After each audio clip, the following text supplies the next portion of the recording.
All right, I think we're going to get started with our Makeover Masterclass. My name is Jen Roytz. I'm the former executive director of the Retired Racehorse Project and now a current and exuberant volunteer. And I'm here with Jorge, who is going to be giving us a masterclass in retraining a horse for polo and how he approaches that restarting process for these horses coming off of the track. I want to first and foremost thank our sponsor, the Thoroughbred Education and Research Foundation, also known as TERF. They support thoroughbred health and welfare by funding scholarships, educational programs like this masterclass, and equine research through their annual grant allocation to organizations all over the U.S. Since 2010, they've dispersed more than 80 grants, totaling more than $700,000. And they've been a huge supporter of the Thoroughbred Makeover and the Retired Racehorse Project. We are profoundly grateful to them for their support. I'd like to introduce Jorge Vasquez. He is the co-founder of Commonwealth Polo Club. He's a certified polo instructor with the U.S. Polo Association. He's a native of Santiago, Chile, and has spent more than a decade in Lexington, Kentucky. On top of several years of playing polo, Jorge has managed polo clubs for several years. He's played polo all over the world, including China, Egypt, England, Argentina, the Dominican Republic, and India. He's also the coach for the UK polo team, and he even coached the women's team to a national title in 2010. He's worked with everyone from the best American players to first-time novices, and his passion for the sport is contagious. He is going to be coaching some of our makeover trainers today. You can see them warming up around the arena. I'm going to ask them if they can take their hands off of the reins.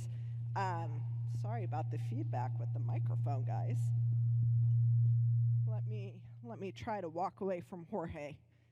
Maybe our mics are not friendly with one another. All right, so if you guys are comfortable doing so, if you could raise your hand so we know who is who. I'm going to start with Bridget Dobbs. Bridget has been riding since she was young with a focus in hunter jumper, competing up to the regional level, a meter 40 Grand Prix. She's dabbled in other disciplines such as dressage, eventing, fox hunting, barrel racing, roping, polo cross, and a bit of polo. Next, we have Marie France Nadeau. Marie has been a long-time jumper, having done hunters, dressage, eventing, as well as even barrel racing. She has been riding for over 20 years. Next, we have Tom Mansman. Tom trains out of Pacific Farms along with his wife, Claire, who has made it to the finale tomorrow. He has a long-standing background with off-track thoroughbreds and hunters, jumpers, and eventing, and exercised steeplechase horses in his youth. He's competed in the makeover in a wide array of disciplines, both English and Western. And last but not least, we have Leah Beamer. Leah was born and raised in Wytheville, Virginia, I hope I said that right, where she started riding at the age of 4. This is her first time at the Thoroughbred Makeover.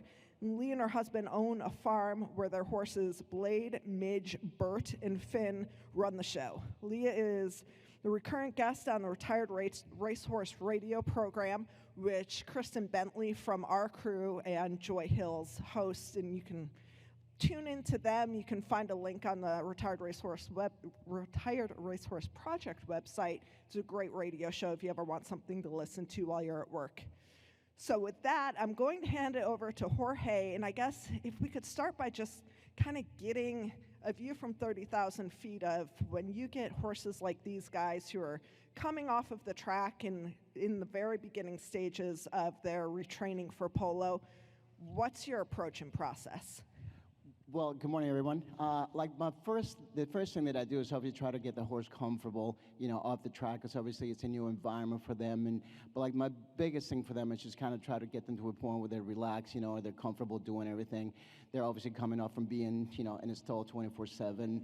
And so I start by doing a lot of stuff on the ground first. I teach them how to back up from pressure. As we know at the track, they just want to get a hold of the bit and they want to be able to try to fight. So my theory on that. It's just like, I started doing a lot of stuff on the ground, and just like even with a halter, with a rope halter, just like teaching them how to back away from pressure.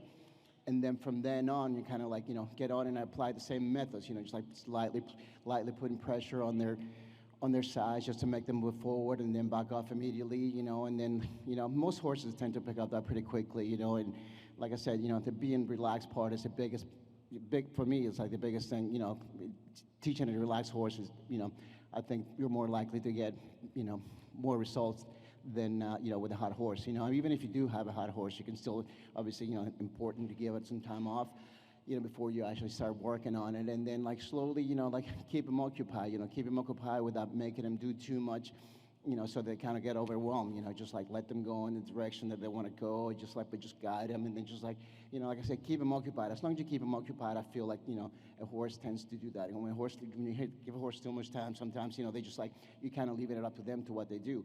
And you can still do that when you're riding them. You can still just like point them in the direction, change directions, lightly, just let them go at their own leisure, and then just like slowly you'll find that, they learn to relax. Awesome. Well, the floor, the arena, the dirt is yours. I'm really excited to see and learn and hear about how these horses transition, what you have them do, and how they respond to it. Okay, so like, so I guess I'll, since we can't do stuff on the ground, I'll start by, kind of doing what I first do when I first get on them. Like the first things I do, it's just like, obviously, like make them come to a complete stop. Make them come to a complete stop, and then obviously, like let them back up from the pressure. The minute they feel your pressure, then you back them up and you let them relax. The horse gets a little bit antsy, then change directions. Just one rein, bring them around to the left or right, and just kind of like, but like only the pressure on the inside rein where you're going, in the direction that you're going.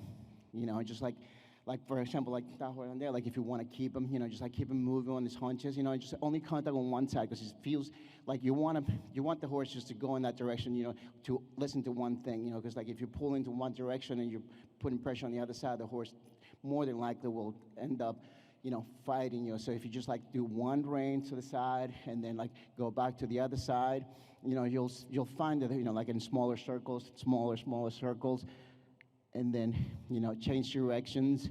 You change directions and you keep the horse, engaged. You keep them paying attention to yourself, and then using using the back end, which is something that I feel like, most horses want to do. They want to be active. They want to do stuff. But as long as they're doing what you want them to do, then, we're all winning and we're all having a good time.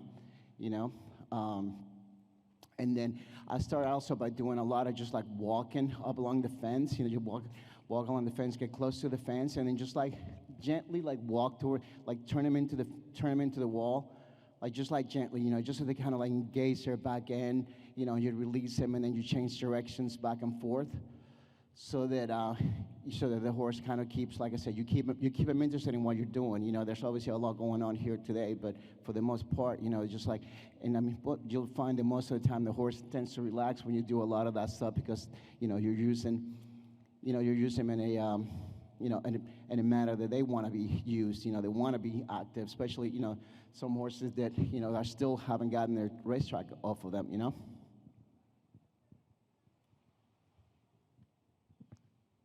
So while they're working on this, can you talk a little bit about, we've got 4 very different body types here as far as how these horses are built and put together. What do you look for when you're looking for a good polo prospect, and are there aspects of any of these horses that have kind of drawn your eye? So obviously, size is a big thing. Size does matter for polo. Obviously, I mean, like, obviously, any horse can play polo. It's just a lot of times it's a preference thing. But obviously, the smaller the horse, the easier it is for the horse to, for us to hit the ball on. And also, as we know, like little horses, I mean, obviously, we're surprised by big horses sometimes how agile they can be, and they can, turn and, as quickly as some of the shorter horses. But obviously, like a short couple horse, it's kind of what you want, I don't really focus that much on conformation. I mean, I do, obviously, a lot of those horses are on the track. They already made it to the track, so they're active, they can do it. And what I also find, too, it's, like we can, spend hours looking at conformation on horses, but like I think sometimes we forget that sometimes we see a little horses a little crooked or a little bit clubbed in, club footed and stuff like that. And I think my personal opinion is on that. It's just like a lot of horses, they just like we in life, they tend to they compensate better. They compensate horses that trot a little bit more. They can turn in that direction. They just may not be able to run as smoothly as some of the other horses. But I think they also end up, being just as good a polo as some of the other horses that are perfectly well put together. But like I said, and that's really important. Like short couple, like short cannonbone, like you almost, I particularly don't really look at when I go to look at a horse, I don't really look at. I mean, I obviously look at the size, because I do want to. Smaller horses also easier to handle as well, But like I like to make a connection with a horse, even on the ground. You're just like I want that connection on the ground, just like kind of like it sounds a little bit strange, but like I look at the horse and I kind of like look him in the eye, and then like that to me that's important. That you just see a lot in the eye for me, anyways. I feel like I show a lot in the eye, and then just kind of go from there, and you already feel that connection. As we know, the horses they sense more than than we're aware of. So I feel like that's how I go about it. And as they're kind of working on this first exercise that you have them doing, which ones are you seeing that are kind of doing things that you like, or which ones are you seeing maybe doing some common things that horses need to work through as they're learning this exercise? Well, obviously, I mean, it's such as obviously the smaller horses, like this horse here. I mean, this gelding here. I mean, he seems like very, very chill. You can tell that he's loving what he's doing, and I think he's feeding a love of the rider. I think he's got him, exactly where he wants him to be. Relax. Like I said, a relaxed horse will learn a lot better than a worked up horse there. And that's so obviously they have the smaller horses. Nothing against the big horses, guys. It's just it's just kind of what I prefer. And you can tell that some of these other horses. I mean, I think any horse can do anything that we teach him, that we want to teach him. But obviously, the smaller ones already seem to have that nature about them, just like being a little bit more relaxed than all the other guys, and they probably have been doing different disciplines than obviously Polo. I don't think any of these guys are doing Polo, correct? Yeah.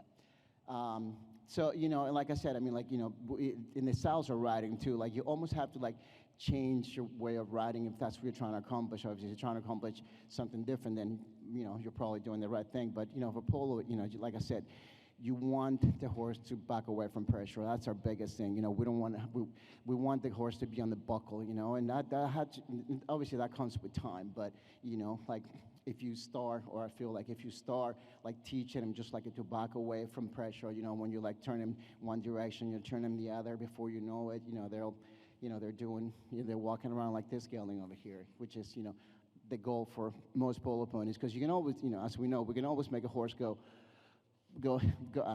faster. You can't always slow them down. So if we can start out with a good foundation like that, I think it makes it a lot easier to to accomplish what you're trying to accomplish.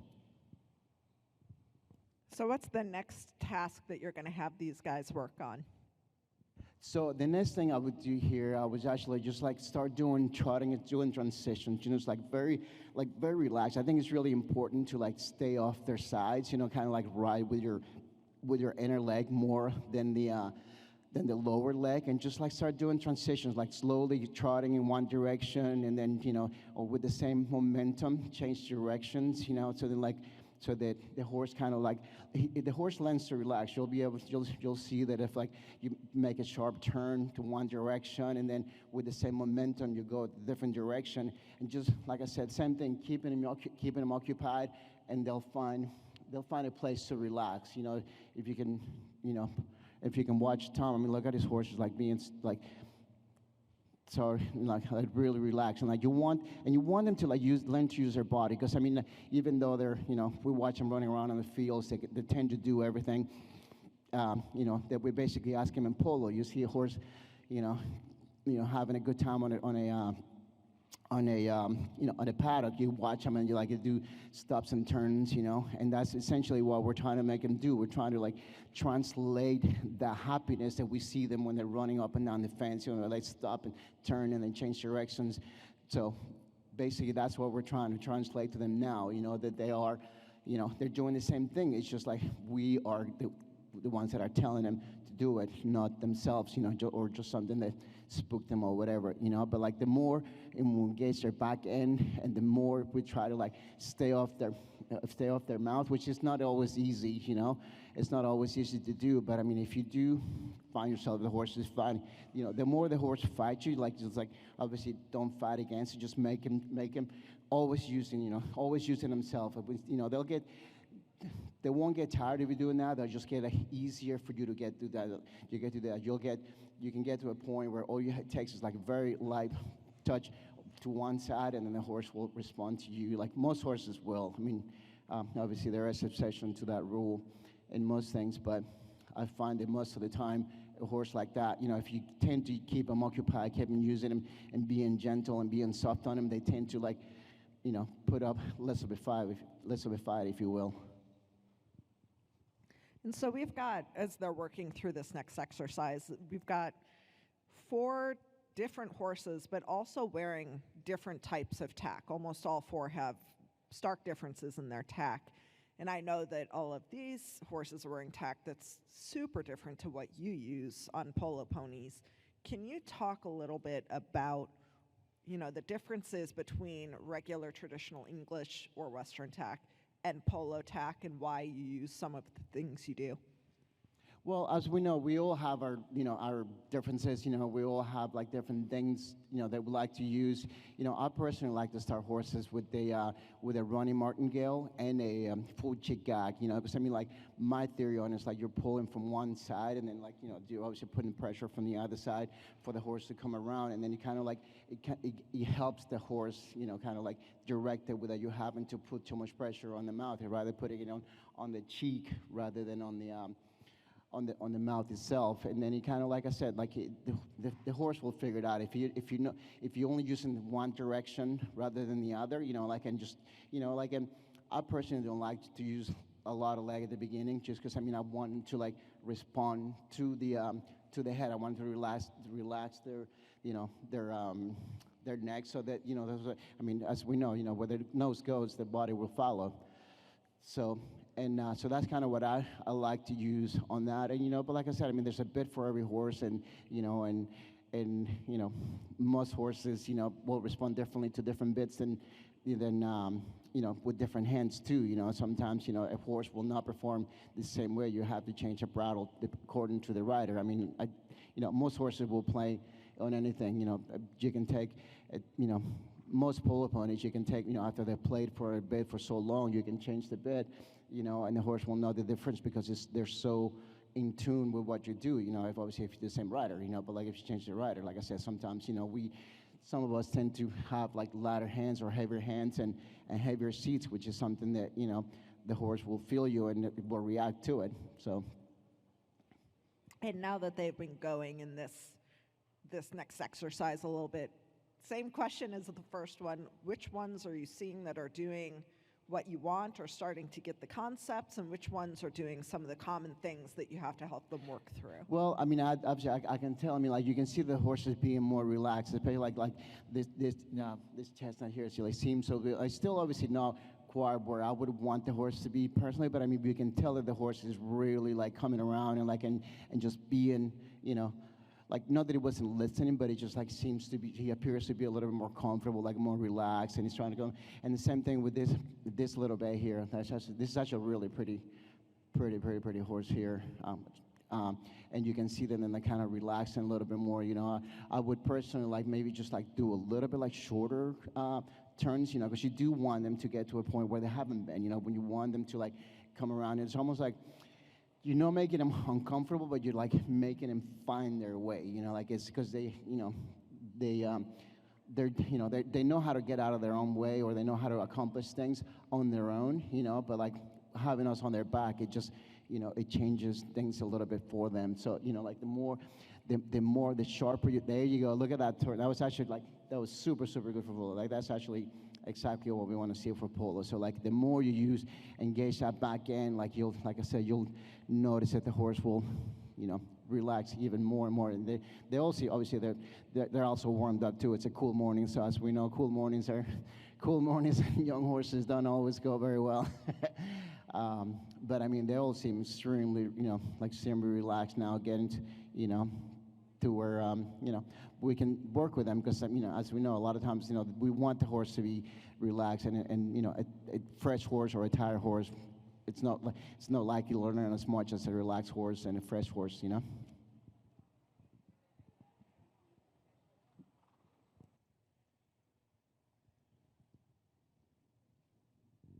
And so as they're working through this, how long do you usually have them work from like one exercise to the next before you kind of change the question you're asking? Yeah, that is actually a really good question because sometimes, I think us as riders sometimes, I know I'm guilty of this, when you feel that the horse is going so well, you have to make yourself quit, when the horse is really performing and doing everything that you've asked it to without any fight or any argument, then that's the time, that's when you want to, that's the ideal time to quit. So, he could take you, 15 to 20 minutes, but I don't really like to ride more than like 20, 30 minutes. But you can ride, I do a lot more walking than I do cantering, but if I'm cantering and getting the horses responding to everything that I do, there's no kind of point in trying to accomplish more, even though, like I said, sometimes I have to make myself get off a horse just because it's, they're doing so well. You want to keep pushing, you want more, and you can't wait until you cannot wait until the next time you ride it, but it's also important for them to not get them overwhelmed. They're young horses for the most part, and they get, they get overwhelmed just like we do learning new things, and some, obviously, some horses will take all the, all the riding that you give them, but, like I said, if you, for me, if you do end up accomplishing what you want in one ride, whether it's 5 to 20 minutes, and your job is done. Wait until the next day, and keep them interested. Keep them willing, and obviously try to, push them to do this a little bit more. So, and I would do obviously I would get them to this would be the first ride, and then from here I would start maybe just doing the same, just a little bit faster, just changing direction a little bit faster, doing 3-4 steps one direction, then changing the other direction, and like I said, and keep on doing things faster. If you can take any of these horses here and go make them turn against the fence at a trot, 3 or 4 times, and you'll notice that themselves will figure out a way to start picking up a canter immediately as they turn around onto the fence. Like I said, it's their natural way of, the easier way out for them, and you're making that accessible for them. And so they're taking a little walk break now. Can you talk us through what the next exercise is that you're going to have them work on? Yeah, so we're going to try to do, like I said, we're going to try to do maybe the transitions a little bit faster without obviously going, 100 miles an hour. But if the horse, if you do find that the horse is picking up speed, obviously be aware of the other riders. But, but change directions immediately. Change directions immediately. The horse keeps leaning into the bit and keep doing that. Just let him lean into it, but just show them the way. Don't, if you kind of get in there, if you keep on fighting and to go in one direction, then just change the direction, keep them busy, and you'll realize you'll see within 5 minutes that the horse, obviously here in the arena it'd be easier than outdoor, but the horse will will relax and will find a place where he's happy doing what you're asking him to do, because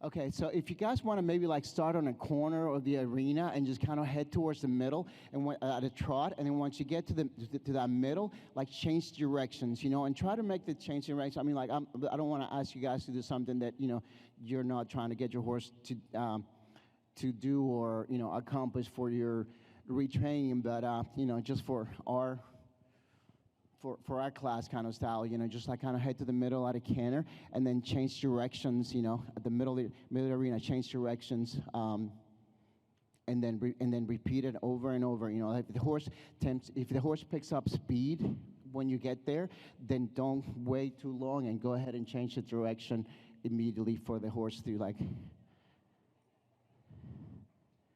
see how you notice how that horse kind of tends to slow down. They tend to do that. They feel themselves whenever you put them in a shorter area, the horse is slowly slow down. Look at this one. See how gently they come out of that turn. They come really eager into that straight line, but the minute you turn them into change directions, they tend to relax a little bit more. And obviously for us, that's kind of what we're trying to accomplish. And I don't necessarily start with flying late changes. Some horses you'll get obviously the special horse that'll do it all on their own. But as we know, if we watch a horse riding or running around by themselves in a field, they'll change leads on their own. It's just kind of it's up to us to figure out what those buttons are. But it's easier to find those buttons when we have a better connection with the horse. It's a good reminder, too, about, we think of thoroughbreds as being so fit. If they're racehorses, they're so fit, but you don't use the same muscles for everything. And so something like this is something they've never been fit for or trained for, so they get tired so much quicker when they're learning this, I bet. Exactly, they do, exactly. They really do that, and I think that's why, and that's why I think the training method of you make them use their back, because obviously they only use their back when they're running and when they come out of the gate. But if you always engage in their back end, you can kind of see them.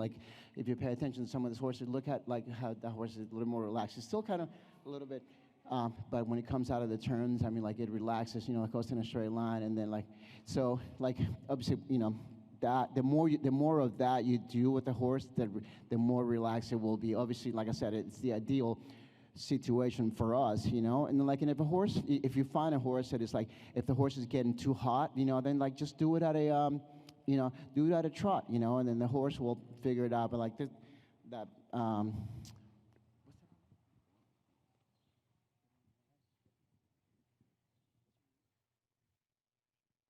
but you can see the the chestnut here. It's such a natural. Watch him change leads. Such well. Let me see. Not that one, but the other one. You should have seen the other one. Yeah, but it happens, and that's all. Obviously that's all part of the retraining. For them to know, because like I was saying, when you watch a horse run on a field, the horse will just do it automatically, and regardless of conformation, rarely, you do see them occasionally cross canter, but for the most part, they'll do it on their own. Look at Tom's horse, how beautifully he changed leads, and like I said, you can kind of tell that these two horses have it. That's actually ideal for Polo. Remember, I have to buy this one for Polo. Okay, and see, and obviously, this mare is super, the little baby mare here. She's such a super athletic. You can see it too. You can see that she's very willing. And look at that right lead chain. That's this bay perfect. One right here passing me. What's that? The bay one right here that just passed me. And you can tell. So. And that's obviously like I said, some horses will do it, naturally, just like we naturally tend to do some things better than others, but they all know how to do it. It's just, and they will miss a lead here and there. It's just, it's just part of it, part of what, just like they miss things just like we do. So while they're taking another quick break and letting their horses catch their breath a bit, so we always talk about retraining thoroughbreds and retooling their mind and unteaching the racetrack, but polo's a quick sport, and so I'm sure there's a lot that they learn in training at the track and being a racehorse that you don't want to retrain, or you just want to hone and finesse. What are some of the things that they come off of the track with that is an asset instead of something that they need to fix?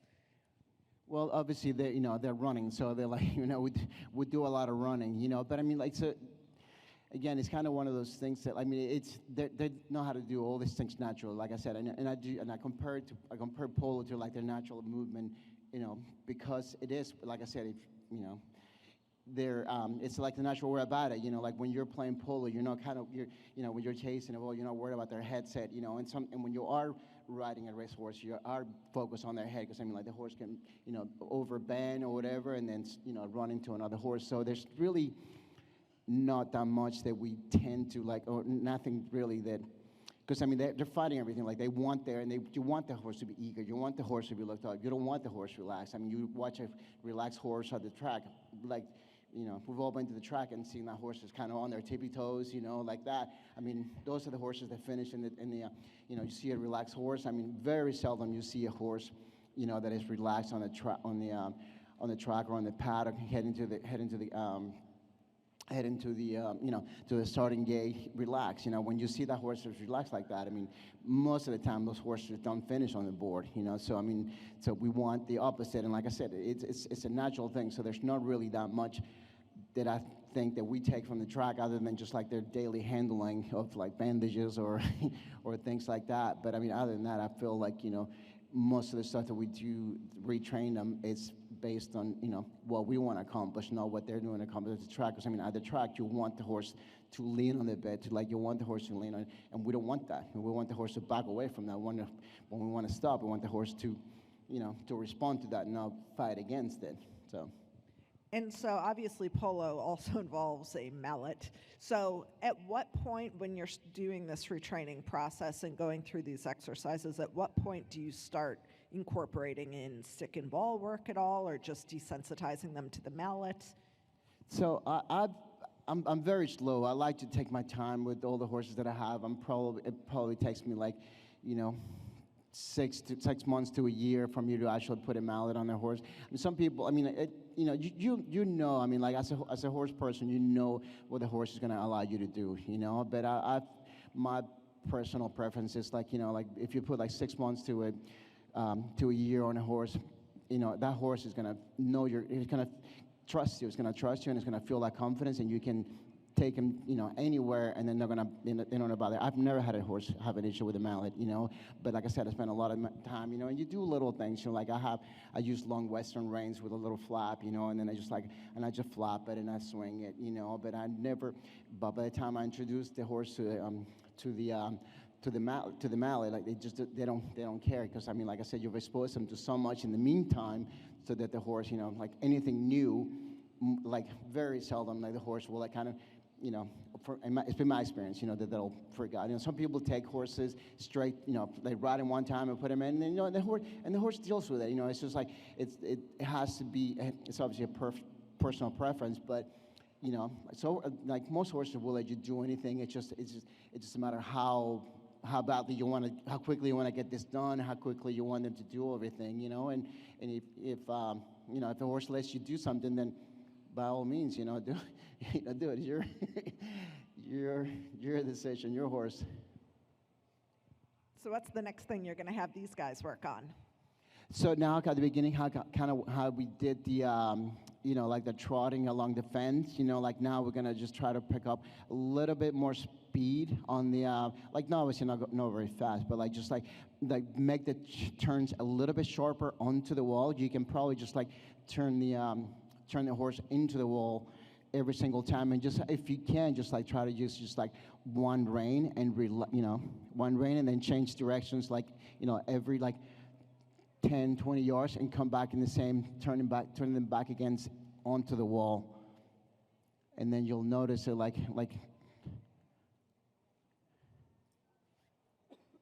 and the more you turn him into it, the more you'll see the horse trying to you'll realize that the horse will start wanting to get out of it. Well, not get out of it, but just use him, learn to use his body to get out of it more.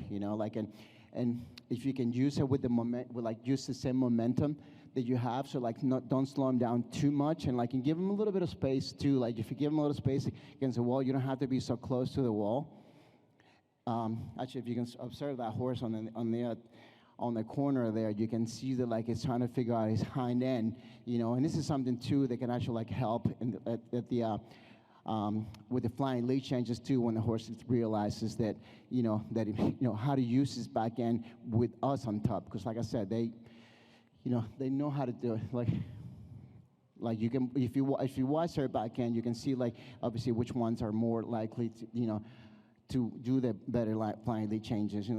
Like this little, like this little gal, you see, like he turns onto the wall and then he changes, and the horse picks up its, the correct lead every single time.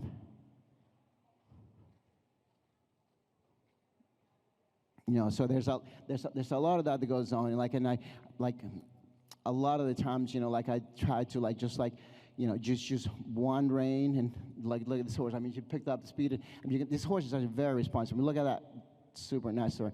And like I said, she tried to get out. She tried to get out of it, which is okay. I mean, like I said, we do.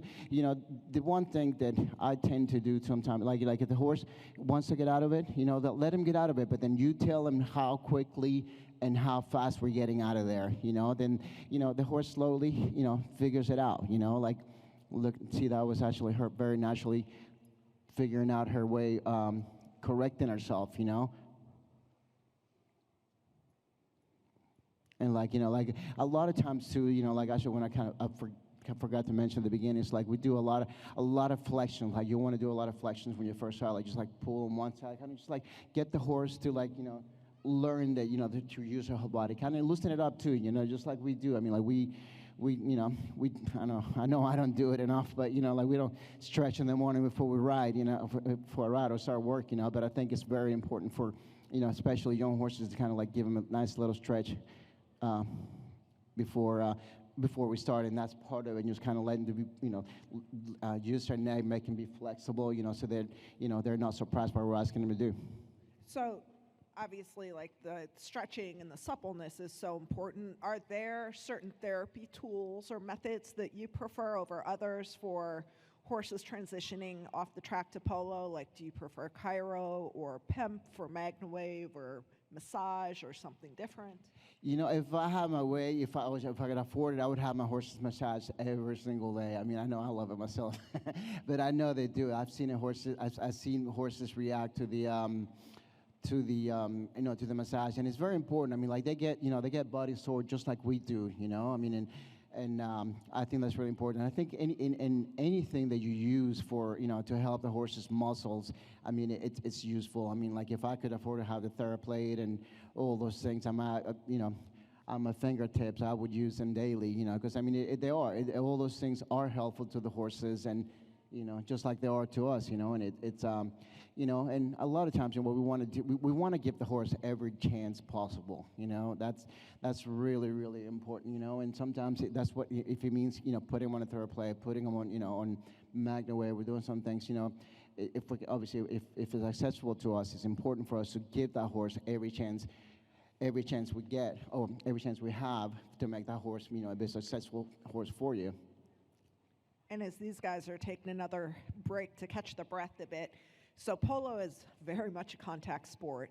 So I'm sure you're not going to be having horses working on that aspect of polo today, but how do you start desensitizing them to being in such close quarters at high speed with other horses? I know they are on the track, but they're not encouraged to lean into their competitor and push them off a ball, Sure, that's actually, it's a good point, but I mean, I think one of the things that we tend to forget is that, I mean, horses are herd animals, and I think what makes it easier, obviously, when if you take a young horse to, to a polo field and sees the rest of the horses gone, it's going to want to do the same, so, and some will react differently than others, but also at the track, I mean, you tend to see most babies will work in pairs, like, so they're used to that, and basically all you're doing is just like exposing them to the same thing, but just like, obviously, in a polo field, but like I said, they're herd animals, and they want to be around horses. Yes, you do have the occasional one that kicks or likes to by the other one, but obviously you just kind of like start slowly, like riding with some.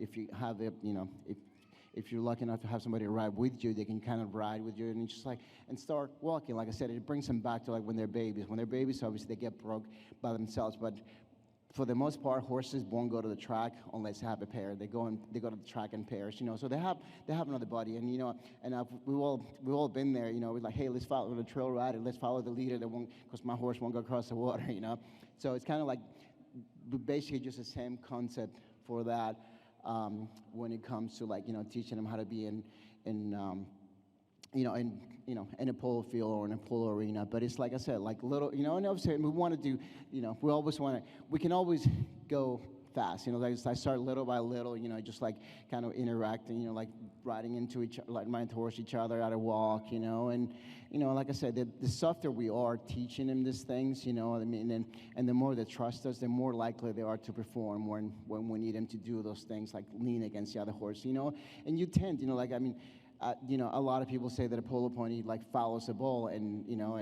and to that I say that polo ponies are a good polo pony is good at reading your body. Like a good polo, I mean, just like most horses, like the horse feels you, like it feels what you want to do, and you're telling that horse, you're like subconsciously you're telling this horse, hey, I want to go left. Oh my God, I missed that ball, and then the horse is like, okay, let's go back. So it's the same thing, like the horse, once you've ridden that horse enough, well, it'll do anything you want it to do because it knows your cues and it knows what you're asking it to do and it senses what you want to do. So we've got probably 15 minutes left or so. Do you want to have them work through one more exercise, or do you want to see if we have any audience questions? Well, honestly, I mean, I've always my thing is always the horse. I was like, I would never be on this horse for this long the first time, especially on this arena. I mean, it's probably a good exercise for you guys, but I mean, I think kind of leave that up to the riders because then they can feel what's underneath them and I can't. So that's if you guys are good with it, we can call it. If you guys want to keep doing, we can think of a couple more things. But it's entirely up to you. You guys are your horses, and they're the important thing here, not us. Well, there you go. He's got mallets. I got some in my car if anybody wants to play.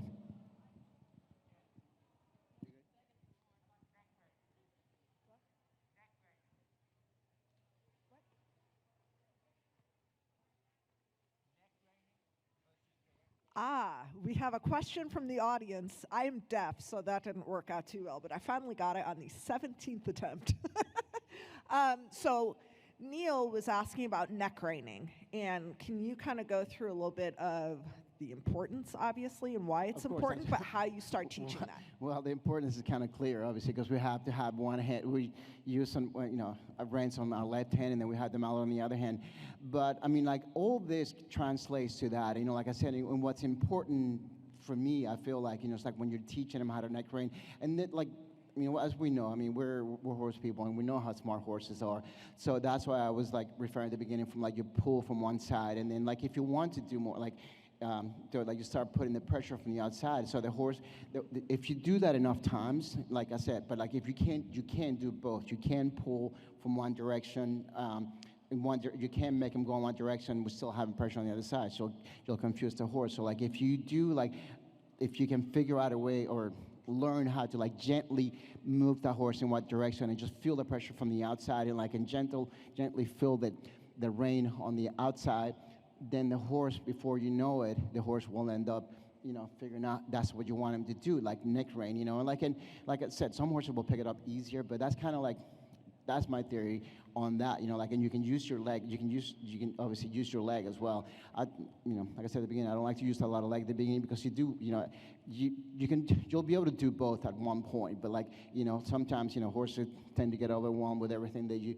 try to teach them, so, you try to, use your leg, when you want it, but you can't confuse the horse, because a lot of times, like you're asking him to go and turn, but you're in the sense you're actually asking him to move forward as well. So like you want him to like, if you want to go to the left, you pull on the left side, no pressure on the outside, because you already have the pressure there from the bit. So, and then you help him out with the outside, with the outside leg, but not with the inside leg, because then, you kind of like, like I said, you tend to confuse them a little bit more when that happens. All right. Do we have any questions from the audience? I want to ask the riders a couple questions too, but before we get to that, do we have any audience questions? You might have to like whistle or yell at me to catch your attention. If not, you'll be stuck with my questions because I have tons more. Can you talk a little bit about, what are some of the common challenges you work through when you're transitioning horses off the track to polo?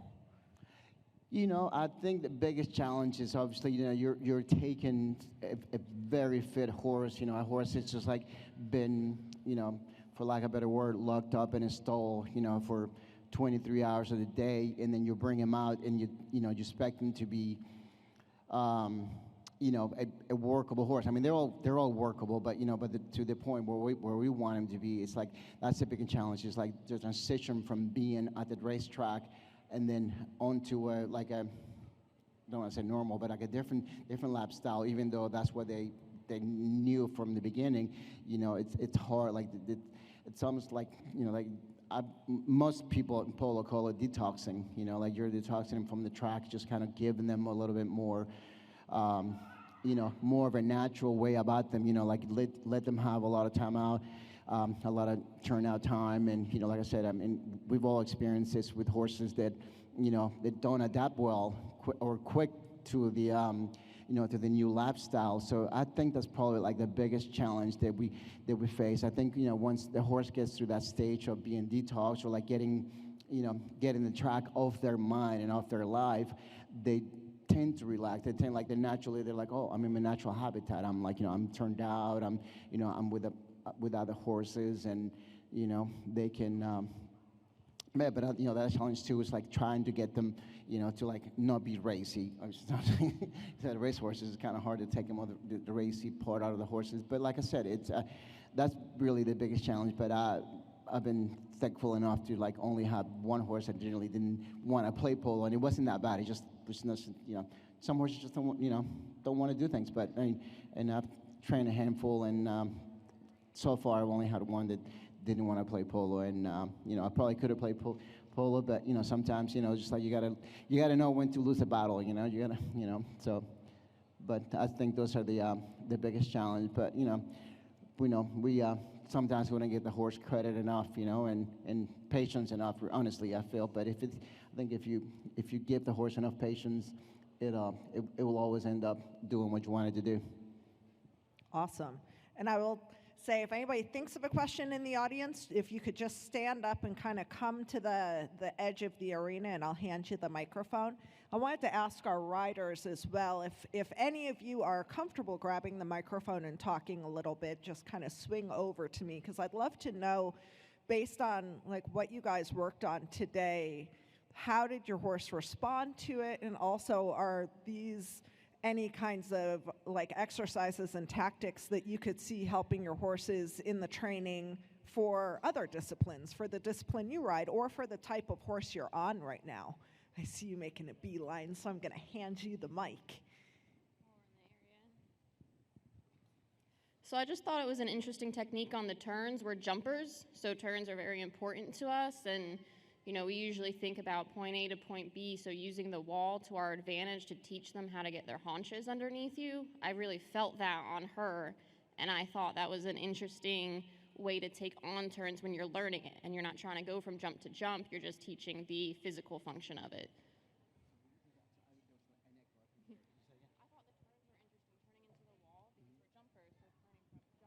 All right, that was really interesting. I never thought about that, but yeah, that could totally relate to the jumpers. Tom, what about you? Did you kind of notice either things that seemed to really be helping the horse you were sitting on, or things that you could really relate to in the disciplines that you typically deal with? Yeah, thank you. Great question. Well, it's just honored to be here.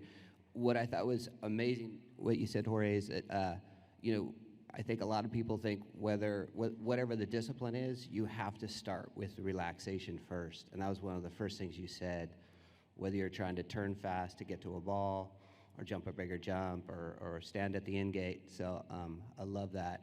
And it was super fun. And then the use of the wall, not all of us have a wall, whether it's an indoor or an outdoor or what have you, but that's a great exercise, whether you're doing dressage and you call it a turn on the forehand, or you're trying to, get a horse to be more quick-footed to get to the ball. So that was great. Thank you. Awesome. All right, do we have anyone else who had any other takeaways from it, from our riders, or any audience questions? Speak now or forever hold your peace. All right, well, this has been awesome. This has been super educational and really nice to see a lovely mix of horses this morning. Maybe not all going to be showing up in the polo ranks anytime soon, but I bet they'll be showing up in their own discipline ranks. They're lovely and well-trained, and it's really nice to see how far a horse can come in 10 months preparing for the makeover, and then how adaptable and versatile they can be when they totally change and start looking at exercises in a new sport. So I want to say thank you, Jorge. Thank you to all of our riders. Thank you to TERF for sponsoring and making this clinic possible. I also want to give you guys some reminders for the day. We've got the competitor party tonight in the big barn. Tickets are required and they are sold out, but there are some competitors who may be, changing their plans or trying to kind of spread and do a bunch of things at once this week. So there may be tickets available from your fellow competitors. So ask around if you don't have tickets and you want to go. Tomorrow the makeover finale starts at 8 a.m. It'll be here in the covered arena, and if you're watching on the live stream, it'll be on the same link on the live stream. We've got a bunch of seminars today that are going on in that the clubhouse lounge, which is located on the second floor of this space, and those will also be live streamed. We've got the Right Horse Adoption Barn. If you're here on site and you're looking for next year's makeover horse, visit the Right Horse Adoption Barn. They've got a ton of horses that are recently retired from racing. They're eligible for the 2023 makeover, and they would love to meet you. If you're doing shopping for your next show horse, a lot of the horses that are competing here in the makeover are for sale. So the ASPCA Makeover Marketplace is going strong. It's one of the best sport horse prospect shopping opportunities in the country. So if you're looking, visit there. It's also online, so you can browse virtually as well if you're not here on site. We've got a massive silent auction. You can go online and peruse, all of the items in the silent auction. There's some really cool stuff in there. That'll close tomorrow late afternoon. And we've got a massive vendor fair here too. So if you're on site, make sure you visit all of the vendors who are all huge supporters of the Retired Racehorse Project. They've got tons of swag, tons of merchandise. The RRP store is going strong, and they always have a good mix of branded off-track thoroughbred items. And once again, I just want to say thank you to Jorge, to our riders, to TERF, and to everyone who's been helping to make the makeover possible this year and every year. We really appreciate you. Thank you so much, and we'll see you tomorrow for the makeover.